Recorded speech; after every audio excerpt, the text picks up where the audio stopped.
How's everybody doing? Good, good. I don't know about you guys, but I definitely identify with that last fellow right there. It is wild at our dinner table right now, and I'm trying my best. We give them some good truths every once in a while, but having the 3-year-olds, 2 of them, a 2-year-old, and a 6-year-old, sometimes I'm not sure if they're receiving it. But nonetheless, we are trying our hardest, just like Jonathan said there at the very end. Well, how was everybody's Thanksgiving? Everybody had a good Thanksgiving? Right? Everybody had a good one? Everybody's full? Y'all didn't like the cooking? Y'all didn't enjoy that? No? All right, we're going to warm y'all up. I got y'all a little hungover from the turkey, tryptophan or whatever it is. All right, we'll get you warmed up this morning. It's not a problem. How about football? We got any football fans in here? Yeah, okay, that'd get a little bit better response. Well, this week, I don't know if you noticed it. Maybe you saw this and I didn't. I didn't see this. Am I pinging really loud in here? Y'all hear me pinging at all? Okay, good. I don't know if you noticed this. Maybe you saw it in the news. I didn't see it. But this week marked a very important day in the history of our nation. We celebrated 400 years of the landing of the Pilgrims in our nation. 400 years marked this year, 2020. I don't know about you, but that's a big deal because we're able to experience church like we're doing this morning because of their brave act of getting onto the Mayflower and coming over across the seas to this great nation. And I don't know about you, but I'm thankful for that. That's something that I want to be thankful for you. The other thing is we had a pretty good football.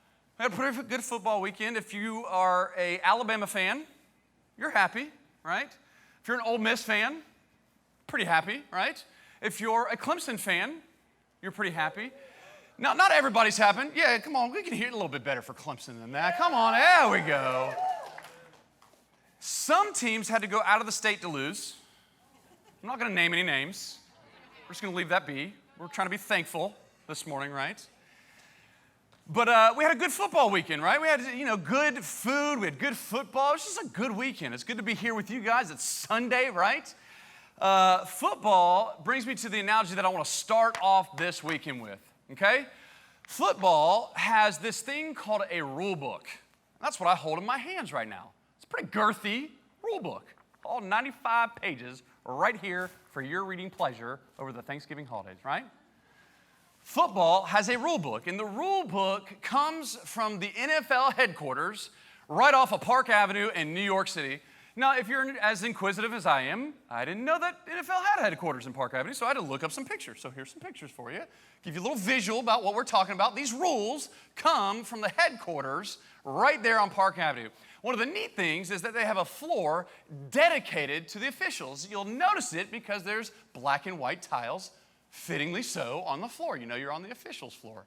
And this floor is completely guarded, top security, has security guards there. You are not getting onto this floor. This is top secret information. You are not getting it if you get on that floor until it comes out and they publish it and they give this to everybody who participates in the NFL. All 134 referees will get this little book, this rule book that they have come up with. Every team, every player will get this. And this is non-negotiable, right?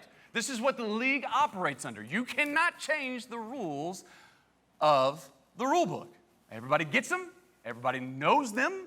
Everybody operates within them. There is one rule book. Even though there is one rule book for the entire NFL, there are different playbooks for every single team, okay? In fact, there are 32 teams in the NFL, meaning that there are 32 different playbooks. And sometimes these teams, depending on the game, they will adjust their playbook. If they're winning or losing, they're going to adjust the playbook. Depending on how much time is on the clock, they're going to adjust the playbook. And they can change the playbook. They just can't change the rule book. The rule book is the standard. The playbook is adjustable as long as it is adjusted within this rule book.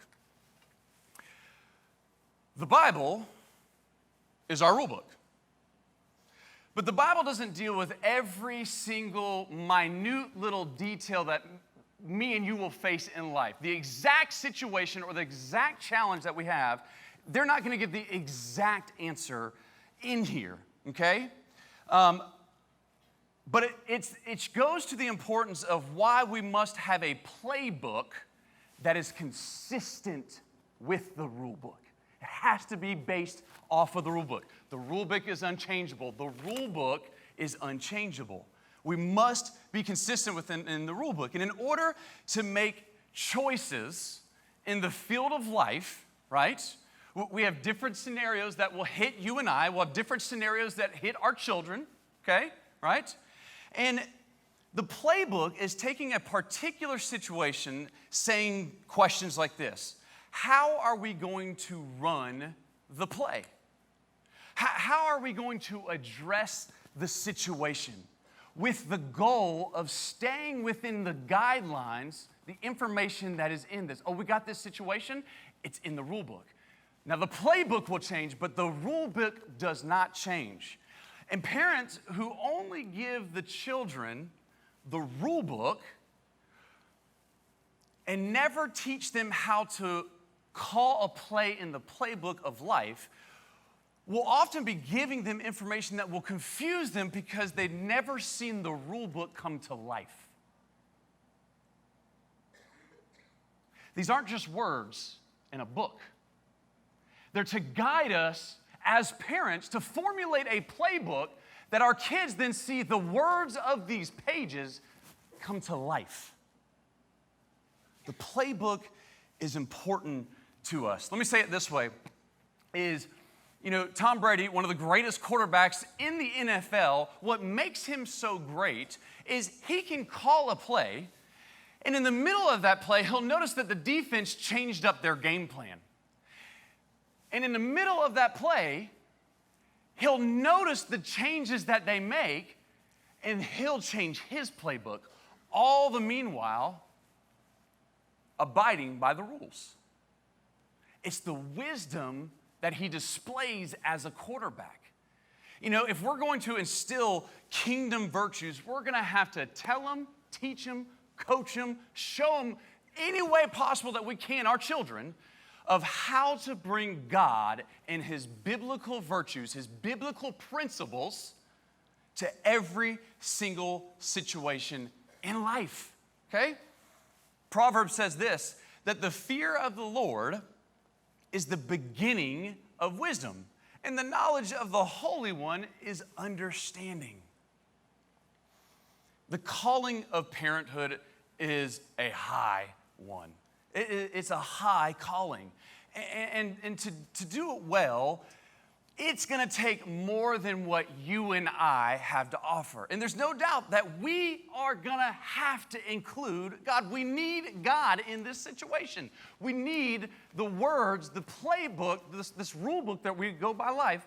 We need it to govern us as parents. It needs to jump off the page. But it's a high calling. And there's no doubt that we need God. But I don't want you to lose sight of this one thing.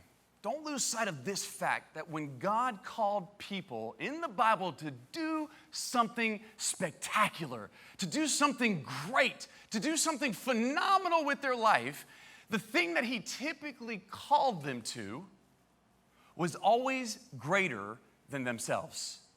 He called Abraham to be the father of a mighty nation. He called David to take on a giant that was twice his height, probably 4 times as big as he was, right? To take him out with a tiny little rock. He called Moses to save the Israelites and to part the Red Sea. He called them to something greater than who they were. Well, he's calling you and I to raise kingdom kids. And to parent well is a venture with God. It's the greatest adventure that we'll ever take. It's the most important, critical thing that we're going to do in our life. And what I want to do for the second half of today's message is there is virtues all throughout the rule book that we want to abide by. How do we call the plays of our playbook that are out of this rule book? And I could give you a list of them, and that's going to sink in well with you. But what I'd love to do today is I want to do a live interview with Meg, Mace, and Luke. And Eddie has the important task of wrangling us during this conversation. Okay, so if you're going to pray for anybody, pray for Eddie. Because if we get off topic, he's going to wrangle us back into topic. But I want to give you a live look into some of these principles, some of these virtues that we've been talking about over the past 3 weeks. And to let it see, is this something that is just on the pages of a book, or is this actually happening in life?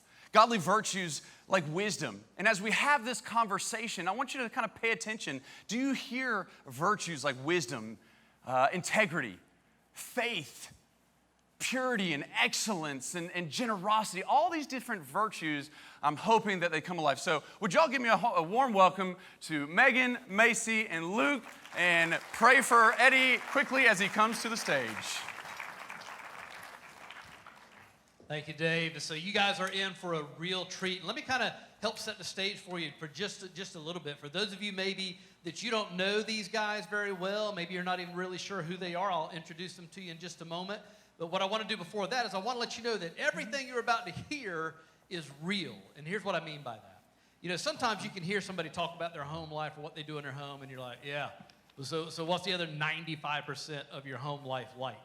Well, my first exposure to this family happened back in the early 90s. I was going to the church. I wasn't really involved in a whole lot, and Miss Dean, Pastor Mike's wife, invited me over to their house to write a drama. We were going to write a drama for church. And so I went over there ready to go write a drama. So I come in with my notepad, I go into the house, and what I encountered for the next 4 hours changed my life. Like, it was, at first I thought it wasn't real. Like, I was like, okay, like this is like what you see on TV. People, you know, you're acting, you're putting it on. I'm like, okay, I get it. I'm the new guy. Y'all have heard some stories about what I used to be like, and you're like, hey, let's make a good impression. You can knock it off, okay? Yeah, all the fun and the joy, but it was real. And for 4 hours, I experienced something so impactful that I went home and I told my wife, we had not had children yet, I said, I just saw a picture of what I want our family to look like.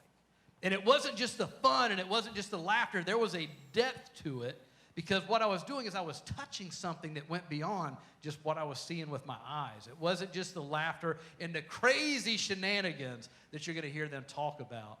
It was something deep on the inside of them that I'd never experienced in my life, of the virtues that Dave just mentioned.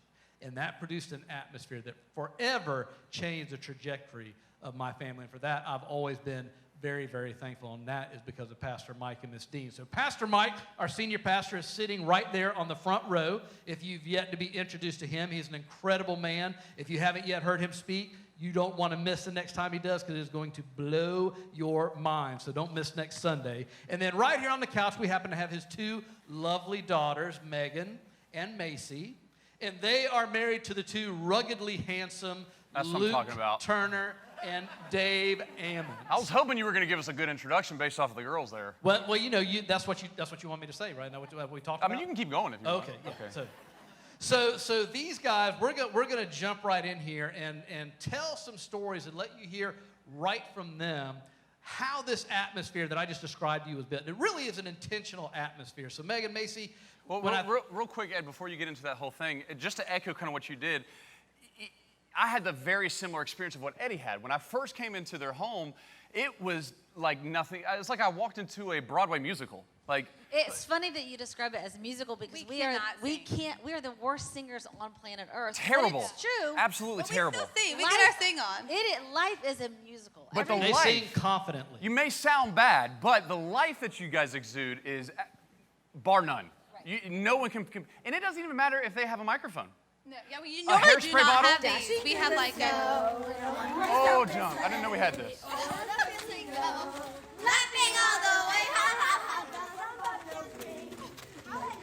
This was a spontaneous sing-along. Yeah, they're equal opportunities. They will bust out in song. And I thought when I first walked in, I was like, man, this is some fake up junk right here. How long is this going to last? And doggone, 20-something years later, they're still doing it. It's not just me and Meg. It's not just me and Meg. It's Mom as well, because That's true. I will never forget. I wish I would have had a phone to take a picture. But Dad walks in from work, and we were in one of our things, and all of a sudden, Mom jumps up on the couch, and she points down. She goes, Mikey! And then she just lets him have a whole serenade. Yeah. So it definitely came down through the generations. Yeah. Y'all know that awkward thing that most people have? Yeah, they don't have that, and they just give you the whole song. The whole song. It's absolutely phenomenal. But it is very intentional. 100%. And that's the thing, is that we were talking about this last week. We were talking about the fact of even down to what activity are we going to do as a family? You know, what is it we're going to share that we're going to be able to create lots of memories and experiences, but also that togetherness, and be super intentional about it. And for you guys, it was boating. Like, your dad didn't choose boating because it was like he grew up as this big boating enthusiast. You know, his boating enthusiasm was pretty much a 12-foot aluminum john boat on the Black River with a little tiny 3.5 horsepower motor. So that was the extent of his boating experience. But that was not our boat. That was not, because he wanted to create something that you guys, like, this would create this atmosphere intentionally. Yeah. He was growing up. He started this church whenever I was 4, and so it began to grow and have a lot of momentum, and God was really blessing what was happening. And so before we knew it, we were at 3 services on Sunday, 2 on Saturday, 2 on Wednesday night, and so, but for us, even though all of that was happening and God was using him to build all of that, he took the free time that he did have and the funds that he did have to be very intentional to make that time valuable to us and to speak something to us. So boating was our family activity, and we always knew on a Friday afternoon or a Sunday afternoon that that's where we were going to be. And I think the intentionality with the boating, it taught us not just about quality time, but it taught us so many virtues. It created an atmosphere with him. Very fun. Very fun. And he was patient, and I always felt like a priority. I always felt important, which growing up, what that did for me was it meant I didn't need to be important to somebody else because I was so valued by him. And so his intentionality is incredible, and they both taught us so much. And as a man, it's really easy to get involved with work, but the way he balanced work and family was still number one. I remember him telling me one day, you can be great, anybody can be great at work, but it takes a lot more work to be great at home. And make sure that's your focus, that work is going to come easy to you as a man, but being good at home is a big deal. And that takes intention. And I do feel like that was very much modeled and shown to us, that like we were priority. In boating, although it's fun, it can test your patience. So we weren't Especially with boating two around girls. on a new boat. We had were not good deck first boat. mates and like help hop out and tie up and stuff. Bless Dad's heart. He had to do it all by himself. The first time that Luke ever spent any time outside of church with my family was actually on the boat. Yeah. And it was Mother's Day, and we went to church and we went to dinner. Then we went to just clean the boat. You know how the boat's been sitting all winter, so we went to clean it. So that had taken a lot of work cleaning. So then me and Mace were like, let's go out. Let's just go out for a little while. And I want to ski just a little bit. So we go out. We get... And see, normally Dad does his first run without us. Right. Get the winter kinks out. Yeah, and I came into the thing, like, she always talked about how good her dad was, and I'm like, yeah, right. We'll see at the boat dock. You know, everybody's a good Christian in here. But when you're trying to dock a boat, that's the true colors. And I was like, we'll see. So we get a little bit down the Ashley, and I'm on skis, and the boat shuts off. And so the boat is going off. Well, I get scared being in the water. I feel like that there were some But not of an alligator. Well, there were alligators. Not of an alligator. Yeah, you were not scared of alligators. No, that's not what she was worried about. No. I might have Tell thought him that there what were you some were worried electric about. eels in the water. Something I might have shaved that day and it was burning, but it felt like. So I was. Let me just give you the picture. She's like in the water. The boat's floating away. Yes, the boat is floating away, and Luke is bug-eyed because she is flipping out here because the eels. She's screaming, hollering, kicking, flailing. And the boat is like this. The eels are gonna get her. And it's just going, and she's like, Daddy, get in the water, I was like, stop what you're doing and just get in the water with me. I need you in the water with me. Forget about the boat. And Luke is just like this, back and forth. He's about to snap. This dude is about to snap right now. I mean, the motor died. We're floating away from her. She's freaking out, and he's just as calm as can be. That is one thing I do feel I was like waiting Dad for him to blow always up on somebody. modeled was self-control. That's what he always, I feel like that was definitely a virtue put into us. You're not your emotions, and you have self-control. And so Bo definitely was sometimes showed those strengths of Dad. Did he get in the water with you? Yes, of course. Yeah, he dove in the water like Super Dad, and I'm still sitting in the boat. Like, who's gonna get the boat cranked? Yeah, so then you got left on the boat with all of us, trying to get it back up. But you stayed. You stuck around. I did. I think it's the last time eels got me. I definitely wasn't the last There's time. another very important part to all this too, though. So before people start thinking like, you guys, you just don't have any problems. There's no conflict. There's not anything like that. You do have family meetings. Yes, we have family meetings. Where We had you me, talk about so that I was kind of the problem. No, I'm just kidding. Oh, That's not sister. true. No, but we definitely had family meetings, and we were allowed to call them. It wasn't just mom and dad calling the family meetings. Like, the family meetings were definitely a place you brought, no matter how big or how small, you came and could table whatever was happening. Now, you could also not be aware that a family meeting was getting ready to happen. It can happen anywhere at Spur any of the time. moment. Let me set the stage for your family. If you've never had a family meeting, I hadn't had an official family meeting up until this point. Well, no, and Dave we didn't really start dating, but Dave was around starting at 14. Yeah. So he had been around for a while. I don't know how long, but I was pursuing strongly, and my A game was on They point. I was watched doing him good. on the basketball court. Yes. Mom and dad had their eye on him. So I came over to their house. We're hanging out. You know, your first impressions matter, right? We talk about it all the time. I feel like I just smashed it out of the ballpark with the meeting of their family, okay? We're having a great time. It was great. I'm getting ready to walk out the door, feeling good, and they call me back in and say, wait, before we go, Dave, let's have a family meeting. And I'm thinking, Y'all, his bless his heart.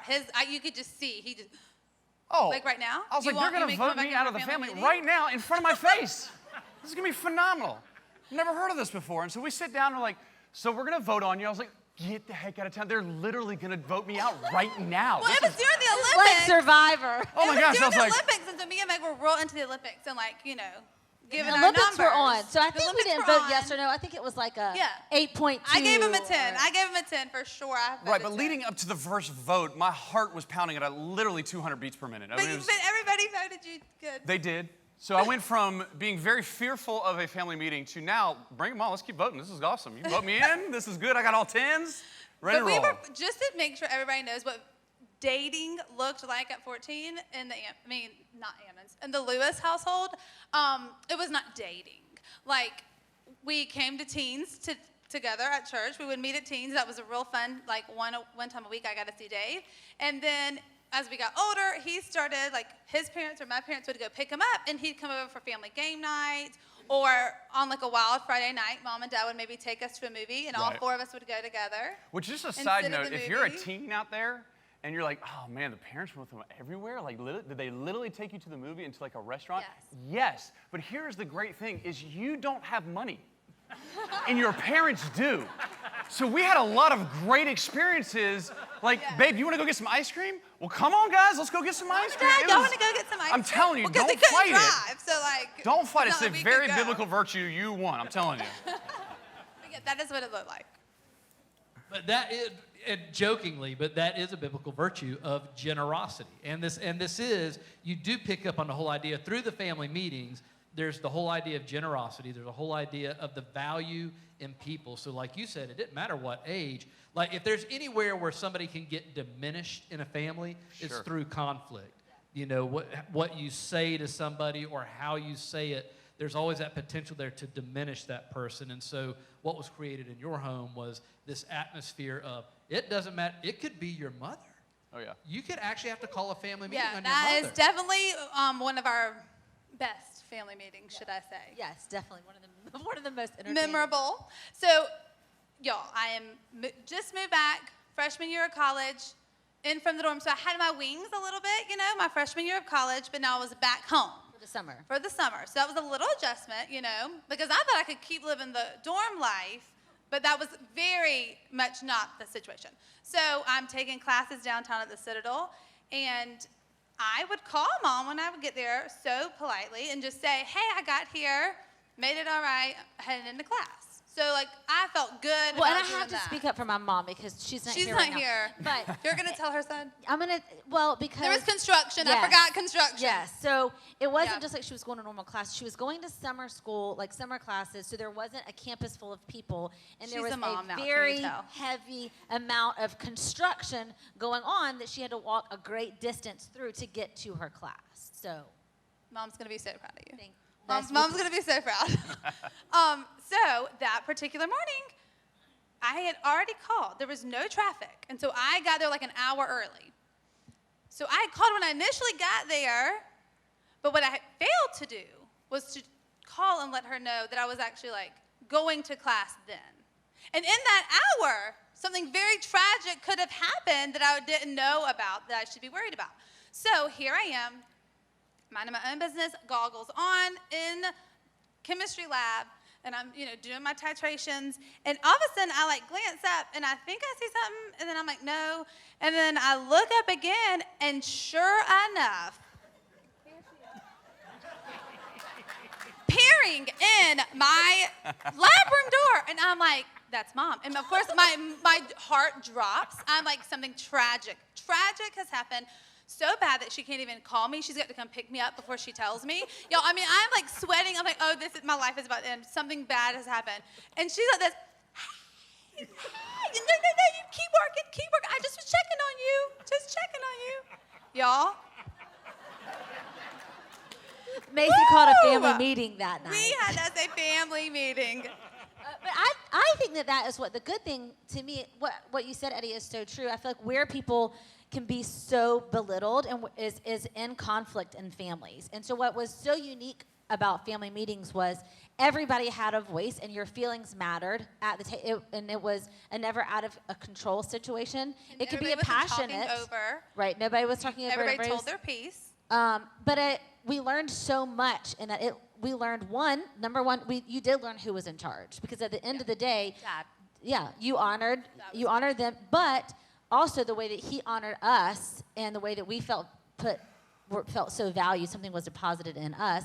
Then we also earned the value of each other and respect for one another. Like in that scenario, I mean, Mom, Dad, Mom you've got was- to do something. Mom Dad, was- you have got to do something with yeah, her. but that was her story, and she was sticking to it. And Mom did not feel guilty, like not at all. She was like, God went after the one sheep. I was coming after my sheep. What if something would have happened and you would She have been blamed it so on God, glad? didn't she? Yeah, she did. She pulled God right on into it.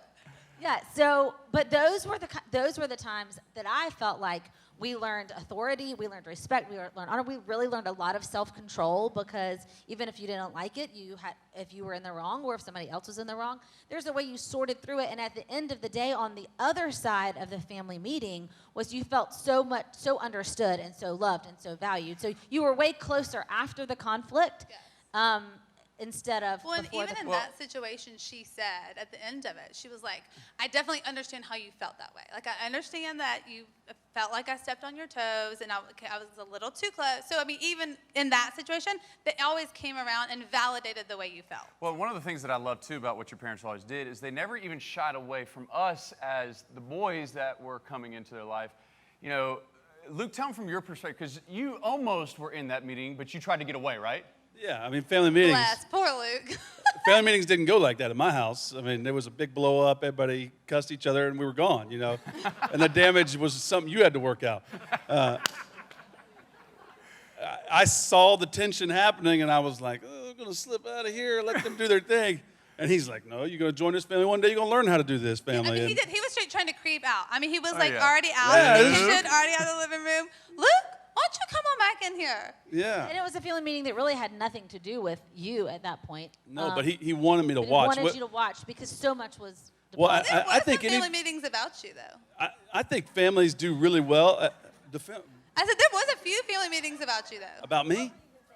Well, I think families do good times real easy, but bad times are what are really hard in families. And they were really intentional about how to handle the bad times, whether it was through family meetings or how to pray through something, or we're struggling, or this is going on. They didn't hide that stuff from us. They were very intentional of, hey, we're going to show you how to get out of this as little damage as possible. Yeah. And I use that with my family. I use that in all my relationships when we deal with the staff and how we run the church is literally the same way I learned how to run a family in his living room.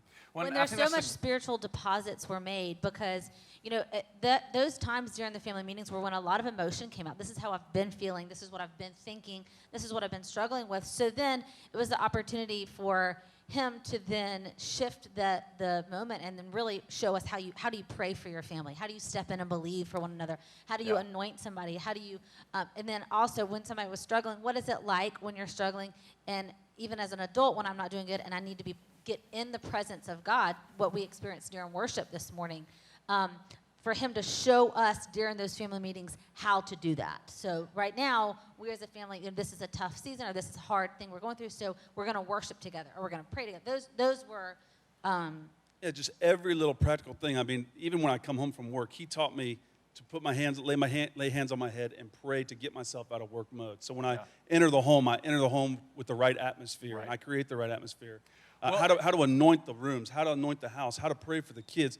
All those things were just little nuggets that we just watched on a daily basis. And what I love about it is it's like what we've been talking about for the last couple of weeks, is you saw this intentionality that parenting was the most important job in his world. All the stuff of all the success of business or church or whatever, that was good, it was important, but it never superseded the importance of the family. And it was like what we were talking about this morning. It's not that it just stayed in the rule book. No, he had a playbook that he opened up every single day, and he represented that thing that we talked about out of Deuteronomy chapter 6, which is it didn't matter what the situation was, whether we were walking or running or sitting down for lunch or dinner or going to bed or do whatever it is. They incorporated so many different situations of let me help you see this rule book come to life, this playbook that we have here, and let me let you see it in action. You're not going to have a family meeting and you just go up to your own room and figure, no, let's do this as a family. We're going to figure this thing out, and you're going to see this actually play out. How you do it in a healthy environment, a biblical environment, so that way there's health in the family. When things didn't not get talked about. No. Like, there wasn't an option. No. And I think that is the thing, is they would talk out loud. Instead of just being modeled, they would tell us why. Like so many times, I would watch them pay for somebody in front of them or stop and help somebody on the side of the road or, just different acts like that. But instead of just leaving the act, they would take it a step farther and say, you know what, the Holy Spirit, I just felt like he prompted me, I just want to pay for that person. So when we left, they would teach us that. And then she'd say, always listen to that voice. That's the Holy Spirit. And when you feel that feeling inside, you need to go with it because he is going to protect you. So just a quick nugget, and then we'd go on about the day. But it was just gold. Yeah, and it really even went even beyond a lot of these major issues or major points that you have happen in your life. Because I'll never forget just speaking to the whole intentionality and even communication and communicating value to you as an individual. I was sitting in the kitchen. I came over to visit Macy one day. I was walking through the kitchen. Miss Dean was cooking. And as I walked past her, she asked me about Duke basketball. I'm a Duke fan. I love Duke basketball. And she said, hey, tell me about Duke basketball. I saw that they won last night. Now, you would think, oh, that's just a simple little statement, right?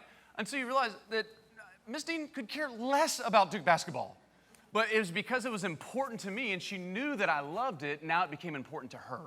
So even the intentionality around, hey, pro mother-in-law tip right there. What's that? That's a pro mother-in-law tip. That's a pro mother-in-law tip right there. You want to create value inside of your son-in-law or to-be, see what's important in their world, but it creates that value system that I care about you as an individual. And even going to that point of intentionality, like, I want to get to you and Luke and y'all's beginnings with this family, but Miss Dean shared at first service because she knew a lot of people go here, oh man, y'all were dating at 14. She wanted to clarify it was not dating. Again, to go to the intentionality, what her and Pastor Mike were beginning to realize when Macy got to 14, they were beginning to see a lot of her friends were beginning to head in a direction that went contrary to where they wanted to see Macy go. So a lot of her friends were beginning to experiment with the party scene and drinking and all that. And they saw this nice young man, whose parents had done a great job at raising him, good moral foundation, good boy. And Macy had taken an interest and said, you know what? This would give her a safe person to have a friendship with, to where she didn't feel like she was missing out on what all those people were doing. So it gave an opportunity, and they put incredible safeguards in place. But I hadn't heard you talk about what you guys were not allowed to do. So much of parents' roles, and especially now looking back, they just put so many safeguards.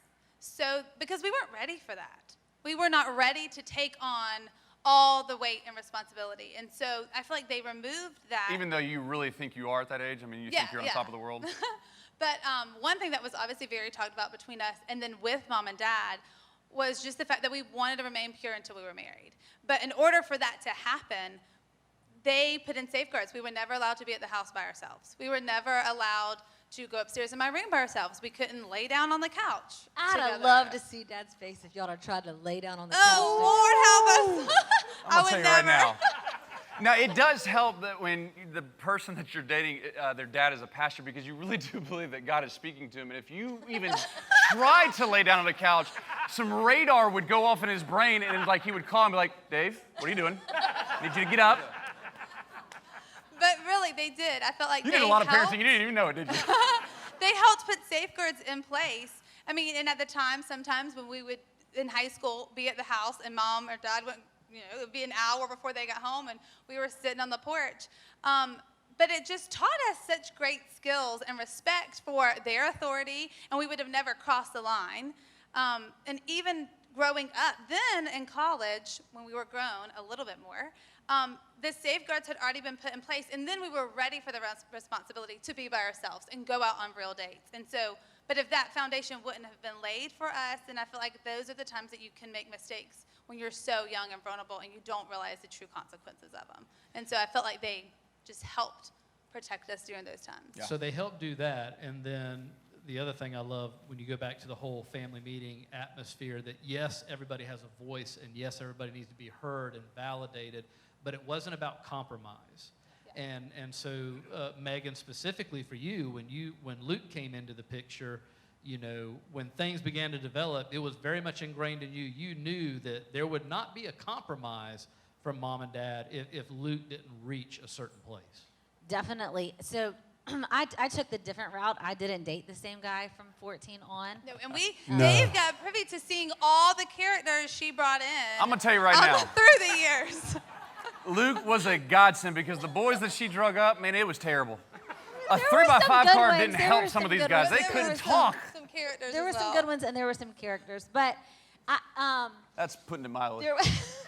there was a standard for in our house for the way that things that were right and things that were wrong, and there was not a gray area. I mean, there was right and wrong, and there were things that that were a huge value to Dad, like telling the truth and being honest. And one of those was the dating standard, and so it was 100% not something that you compromised on, and especially when you were talking about dating seriously. I'm not talking like going to dinner on a date. I'm talking about pursuing this person for marriage. And so they had known Luke, and Luke was not walking with the Lord when we were friends in college. And so oftentimes, if you've heard the story before, people will reference and say, well, Megan married a heathen. And our teens particularly like to just hold on to that portion of the story. So Luke and I were dating. I invited him to church. He came actually to a small group at my house that my dad was doing. And so they had gotten to know Luke as a friend, totally outside of the boyfriend. And he loved me when he was trying to get me saved. He did. It's when I crossed over that boundary that things changed a little bit. All of a sudden, he had his headphones in when we were in the car together. Yeah, but that is exactly what happened. Fox in the hen house. So we were just friends because there was, in my parents' line, we heard it 700 times. Like, I don't care what everybody else is going to do. That's not what we're going to do. I don't care who of your, like that, they did not care. Didn't bother them zero. Didn't bother them at all. So whenever I started dating, so Luke had been at the small group, and then Luke gave his heart to the Lord, and so then I'm like, oh, well, he has given his heart to the Lord. Now we can date. Well, when that family meeting ensued, it was interesting because although he had given his heart to the Lord, that was still a compromise. So the goal was not to just find somebody that had just given their heart to the Lord and went to church on Sunday.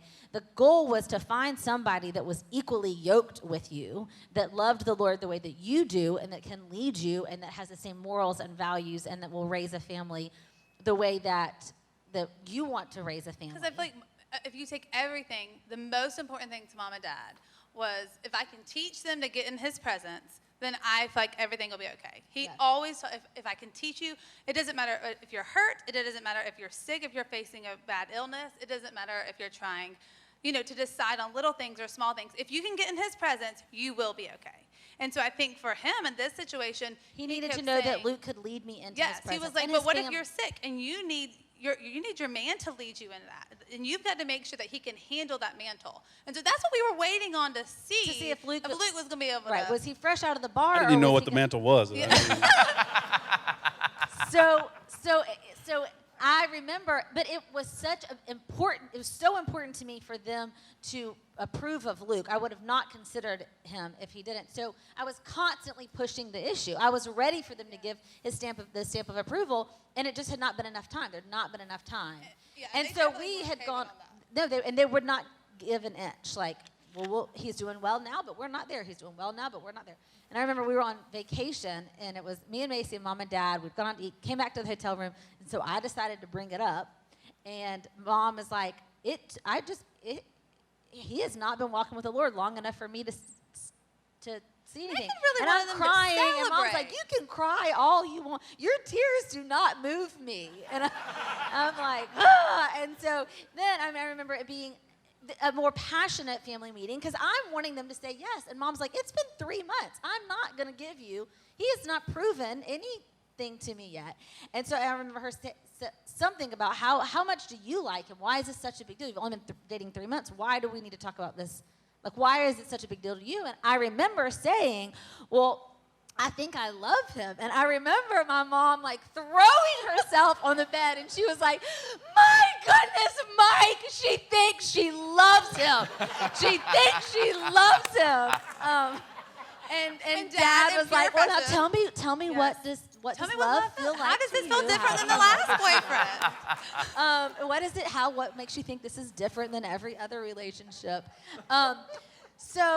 But in that, again, the family meeting, it was a family value. It created, last week when Dave talked about atmosphere, the family meetings created an atmosphere that these biblical values were easily passed down.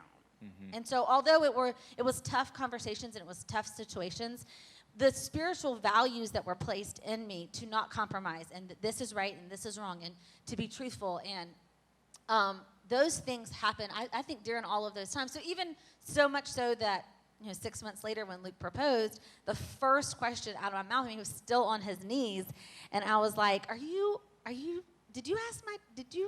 does my mom and dad know about this? Because it was such a value. And that is one thing for everybody else that I tell the teens all the time. I definitely did not marry a heathen. No. I married somebody that truly was not walking with the Lord, but by the time there was any kind of commitment for marriage, was so passionately in love with the Lord that, it was tangible. Yeah, I would say to this, I know Luke, you probably would never say this about yourself, but watching that journey and being on the side of saying, man, praise Jesus, this isn't all these other jacklegs that she's been bringing up in this place, But seriously, from your standpoint, watching you, that being an issue, and watching your journey go from a place of, I'm not just getting this relationship so that I can get Megan. And there was this point in the whole process for Journey that I loved watching happen because now it became his own journey. And he wanted to have a true, genuine, authentic relationship with God. And that's when that journey began to happen for Meg of that, okay, I'm seeing a shift here. But again, to that whole thing of, by that point, he had been around a family system and seeing this life lived out, that this is important. This isn't just a relationship that we just read about in the Bible, but no, we've seen this now played out throughout the last couple months of him being around here, and now he's taken his own journey of sitting up in that balcony and doing devotions and growing that true relationship with the Lord that did, I think, for you, Meg, probably made the biggest impact of him taking that personal journey. I felt like you could just literally see him fall in love with the Lord, and it became less about Meg. So much, it was like so much less about you, and he was just literally falling in love with the Lord. But and I say that to say that for me, and I can't put words in your mouth, Luke, but that is what made these girls so attractive. Even when I walked across that campus at the age of 14, I never said a single word to her, but I knew there was something different. What was different about them? Well, it's because they were raised under a family system of values that said, let me tell you who you are. You are a person that is created in the image of God. This is the value system that you have. And that's what we saw. So as hard as it was, as much as she wanted Luke probably, she never wavered from it because she knew the impact that could have for generations to come, even for her kids. Yeah, I think that I would say dare to parent, because there were really tough family meetings around that conversation. And I was older. But what resonates on the inside of you as a child, when there is no give, there is no compromise, now you become a person who doesn't compromise. And that there's And you're okay with it because you've seen it modeled so much in front of you. Yeah. But let me say, too, to that point, that hopefully what you're picking up on and hearing is you're hearing these virtues of purity and wisdom and faith, these things that have been instilled in them, but they've been instilled in them in a life-giving way, because you can take these same virtues and you can become religious or legalistic with them.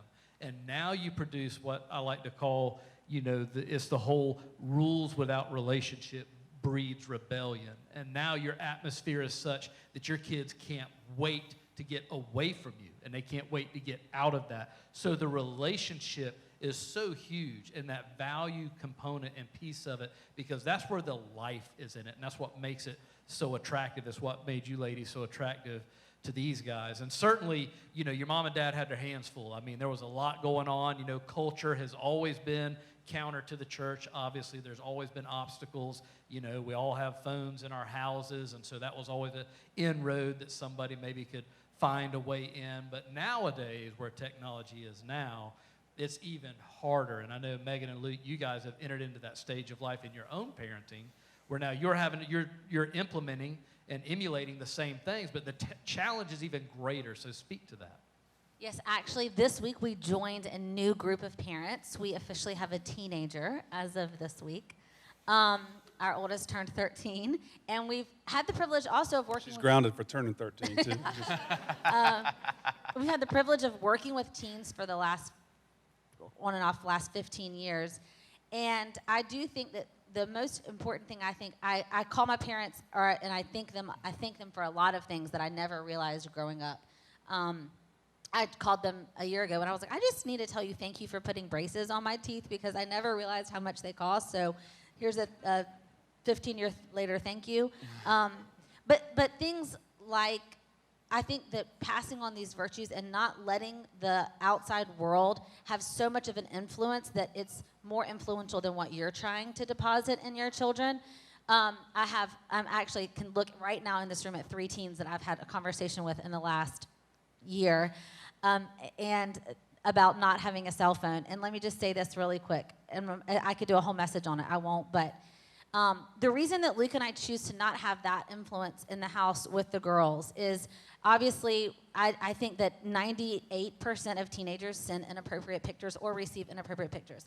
I know you think you have it safeguarded, but my argument would be that you don't. But that's a whole point. I think it's a highway into your children that I just don't think other people should have. But aside from all that, like, let's say you have the biggest safeguard ever and know but your kid's never looking at anything inappropriate.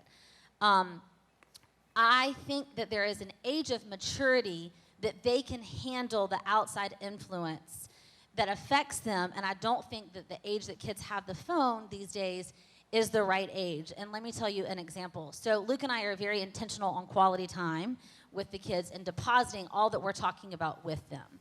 When we take the girls away for a weekend and we want to deposit value and family time and all of that into them, if Blakely has social media and she has a cell phone, or she's getting text messages from her friends, and Sarah and Jessica and Rachel all got together that weekend, intentionally or didn't intentionally invite her, doesn't even matter.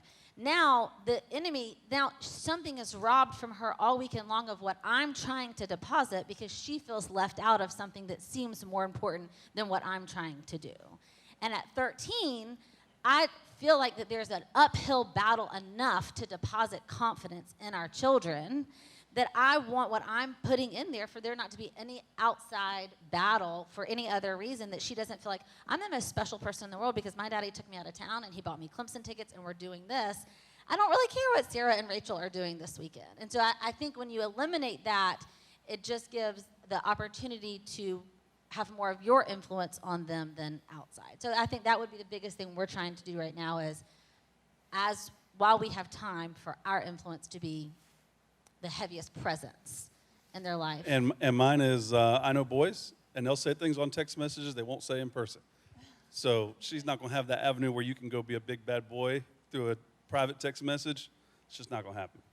But we have got a new upgrade, and I'm so excited because now I can get in She contact does. with her. We do. She playing volleyball this year. She was at the gym a lot afterwards. So Luke did get her an Apple Watch, and there is a family plan Apple Watch that doesn't allow internet, and the phone numbers have to go through your phone to get a text message. So Luke has only approved me and Macy and my mom and dad. The problem is I would try to get in touch with Blakely, and I couldn't get her. And I'm like, Megan, if you're not going to let me figure out how to talk to Blakely, then you got to get her some way to communicate with her. So now she can So communicate. now me and Blakely can just text So now and call she can call around that. And it's funny because her friends will say, "Will you please approve my number?" And Luke's like, "Nope, you can go through me to talk to her." But I think also with them, one of the things that we learned growing up that we are definitely trying to do with our kids is to talk. Like talk. Whenever it came time for us to have the talk with Blakely, I'm going to say the talk because my younger two are in here that haven't had the talk yet. So we're just going to call it the talk.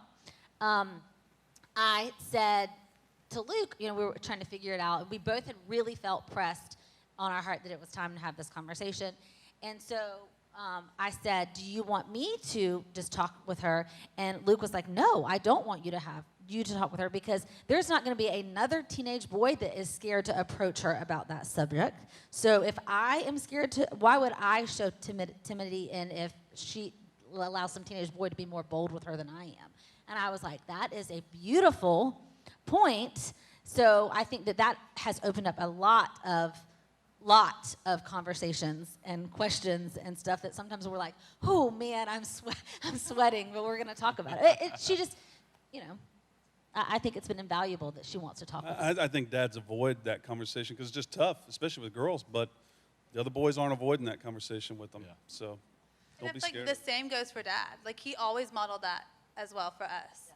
Like, it was not a hush-hush topic or something he didn't approach or talk about. I'll never forget when he asked Dave and I. Well, I mean, the thing is it probably does make you feel uncomfortable to talk about it, but yeah. they're important enough to make you feel uncomfortable. Yeah, he asked, remember when he asked us? Yeah. So tell me, did y'all make out? And we were like, and he was like, I mean, it's okay. I'm curious, what is your definition of making out? Like, what are your boundaries? So, like, what are your boundaries when you make out? Like, is a make out just a kiss for a long time? Like, what are you standing? Are you like? And then of course in the moment we were like, oh, when we left, we're like, babe. Oh man, I blacked out. He's got the woo-saw thing that you can't lie to him. No. Because you think he knows the truth already. No, yeah, it's terrible. I hope I harnessed that as a dad. He wasn't afraid of anything. No, and he wasn't afraid to approach any topic. He was not awkward about it. But what it did was it was a great conversation. Hindsight, I'm so glad he did that, and I'm so glad he asked us questions about it because it did always keep re-upping of where we were. Had we gotten too lax? Had we got, just... Yeah. So for those of you who have had that experience when you're in here and Pastor Mike gives a sermon and you're like, man, my spouse called him and told him what's going on in our house, okay? So now you can multiply that times 1,000. You can pray for Dave and Luke because they pretty much feel that way all the time. So you guys, now you all have families. You all have children. You have lots of children. You are doing your fair share to boost the population of North Charleston, South Carolina. Fruitful and multiplying. You are being fruitful and multiplying. Still don't know what making out is. So when does that influence stop? When does the influence Well, it of mom hasn't and stopped dad yet. stop? It has not. I'm 34, and we're still rolling strong. Oh, yeah. We're still rolling I strong. think for us, there was this moment whenever we had our firstborn, and I remember being in the delivery room and still being like, I need my mom right now. And I think that the last 13 years having children, there has been no less of an influence, if not a greater influence, of all of the virtues that they've put in to us and helping us put it into the next generation. They're so much more patient with my children than I am. They're so much they have so much wisdom when it comes to them. And just the other day we were riding in the car and something had happened with one of them, and Luke goes, we're going to have to call your dad and talk about that because I don't know how to handle that. So for us, it hasn't slowed down at all. Well, we still call them and ask. I'm so grateful for the example, and I think this is why church is so powerful because we all get it wrong as parents. And there just needs to be an example that you're always striving to.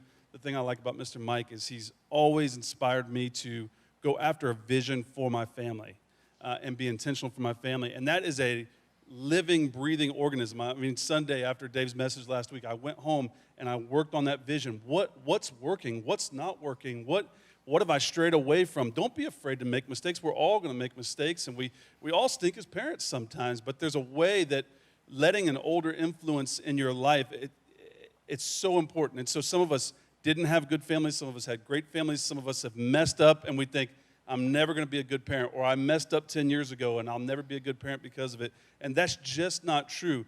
Find somebody in the church who has what you want, and go learn from them. Go find out what they're doing. Don't be afraid to make mistakes. And that's the great thing about church, is finding examples for what you want, and let that vision be something that you go after every day. Every day. Go be intentional. The way we talk about it is, Mr. Mike taught me this a long time ago, is the boat you live in will drift, and it doesn't drift the right way. And so you got to be intentional about when you row those oars, where are you heading? And if you don't know where you're heading, you've got to figure that out. So it doesn't matter if you messed up last night. It doesn't matter if you messed up 10 weeks ago. Go home, talk to your spouse, or if you're by yourself, and craft a vision for what atmosphere and family looks like, and put the oars in the water and just start going after. Well, I think that was one of the greatest examples that we've had is watching him not just preach on Sunday morning, but live that every day. And there was he never hesitated to say, that was a mess up. Or I didn't mean to talk like that. Or I'm sorry if that hurt your feelings. Like, that was part of the journey of teaching us. He lived out what he said every day. And so there was always adjustments being made. And we were part of that. Yep. So hopefully that helped you a little bit. Hopefully it gave you kind of a live look into that. This isn't just out of a book. This is real life. We have the same struggles. And it gives you a live look. Did y'all learn something from these guys a little bit this morning? Absolutely. Y'all can go ahead and stand up. Let me leave you with this last bit of encouragement, really kind of a challenge. You know, as you become a parent, here's one of the things that I think at some point we all do, which is you'll have this thought process of creating a will or maybe an inheritance of what you want to leave to your children. And when you think about that process, and actually even Proverbs chapter 13, verse 22, it encourages us of what the goal is. It's not just to leave an inheritance to our children, but to our grandchildren as well. And it's an important thing to do. What are we going to leave to our children?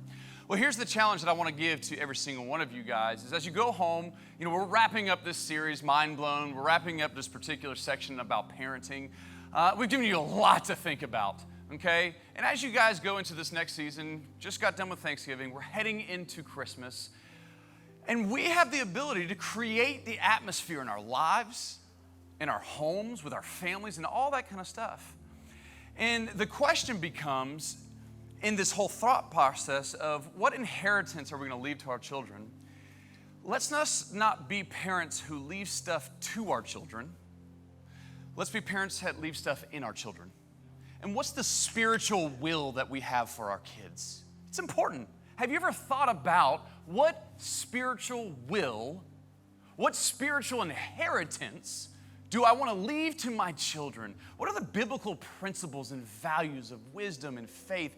Are they ever seeing me opening up this playbook that is based in the rule book of life, the Bible? Are they ever seeing this thing come to life? What is the spiritual will that we're going to leave to our kids? So I leave you with that challenge, and I bless you, and let the Lord keep you. Let His face shine upon you with the ability to know that you do not have to be perfect parents, but you do have to be purposeful parents. And I bless you with the ability that you have the ability to create kingdom kids. Amen?